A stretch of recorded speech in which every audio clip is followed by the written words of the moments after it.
6 weeks of vocal objection from far and wide wasn't enough to stop the budget's controversial tax changes. The government's laws passing Parliament today as Pauline Hanson's Fire the Liar campaign rolled into Canberra. Running down the major parties in the polls. Oh, look, how can you miss that? Welcoming her One Nation roadshow to Parliament. Stop Labor, fire the liar.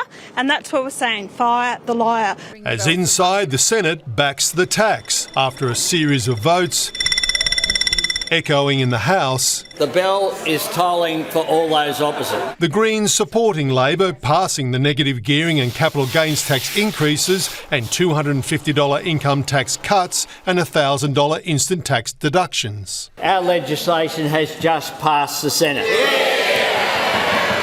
After closing another loophole exposed by ACT Senator David Pocock that would have stripped grandfathering protections from investment properties held by couples and hit them with the higher tax regime if they divorce or one partner dies. Ensuring that this legislation doesn't disadvantage predominantly women. The Coalition wanted to vote for the tax cuts and against the tax hikes, but the government refused to split its so-called wedgeslation, forcing the opposition to say no to the lot.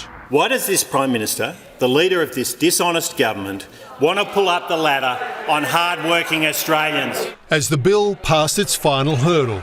Order. They win for workers. It's a win for first home buyers. It's a win for future generations. Future generations like these students visiting Parliament today. So who wants to be a politician? Me. Good on you. Yeah? It's not for everyone. And that is the truth.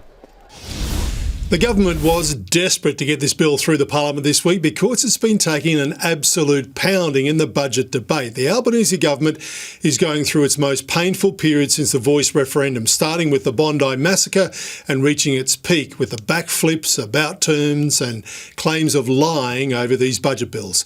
It's determined now to put all that in the rear-view mirror and move on quickly.